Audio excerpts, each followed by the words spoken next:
Hi, I'm Dave Rheaume, and this is my story. I grew up in Ottawa, so when I think of childhood, I think of snow automatically. Snow and dark.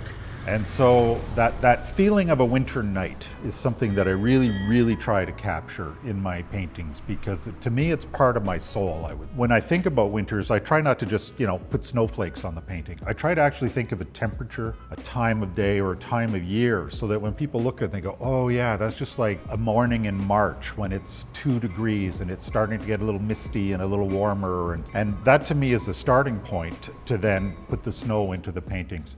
And I would say the snow is still the most popular stuff, although I also do Victorian beach scenes because it's a chance for more color.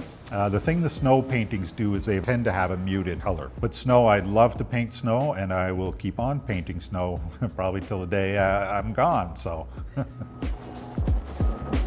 I worked in the film and television business for about 30 years. I had the good fortune to work with some of the best cinematographers in the country. And I learned so much about lighting and how it works. And I'm very much about lighting. It's the first thing on my mind when I do a painting is what is the light, where is it coming from? I consider the reflections, I do ambient light. If a guy is walking along the street, there's a lit up home or somewhere he's going to.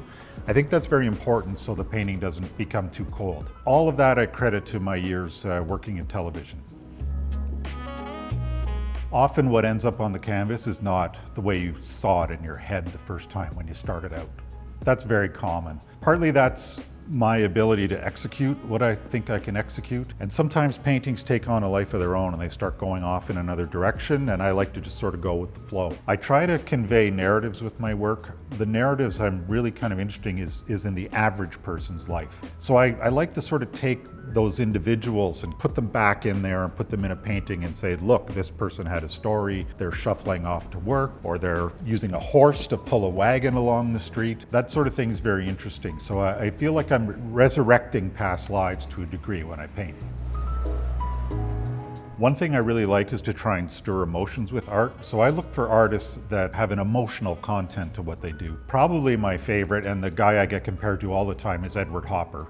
Is definitely an inspiration of mine. And I really like the work of the French Impressionists. And I try to have my paintings be as impressionistic as possible, which is actually very difficult to do. That's part of what I learned when I was over in Paris. I had the chance to go to the Orsay and look at the Impressionists, and it always surprises me how unrealized their paintings are when you get up close. I mean, things are just little dabs of paint, and I try really hard to emulate that.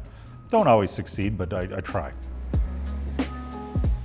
There's a few ways I deal with a creative mental block. One of them is I usually have a few different paintings on the go. So if I'm just not feeling one, I've got another one. Often they're in a different palette, so if I'm not doing the grays, I'll do this. But to be honest, if I encounter a block, and it happens, I go and do some of the business end of the art then. Maybe I'll go on the computer and research photos, especially with history painting, is that people want to know where a certain place is. That's why I try to go to authentic archives for reference, because they want to know, where is that? And I'll say, oh, it's Montreal 1927, or it's Toronto 1910 on this particular street. That seems important to people because they want to connect with it. I'm trying not to be a documentarian with my art, but I also realize that it's important to get details right because they matter to people.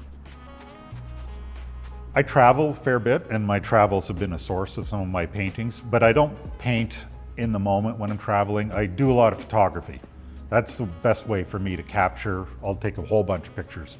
I think I need a bit of time to digest what I've seen on a trip and then figure out what I want to do from that trip. I think you're compelled to create. It's not really like something you can even switch off.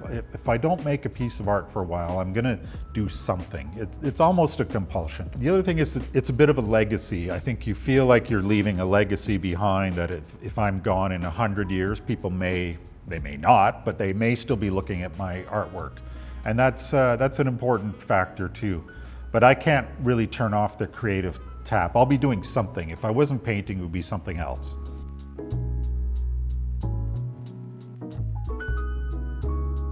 If I wasn't painting, I would probably be a gardener for sure.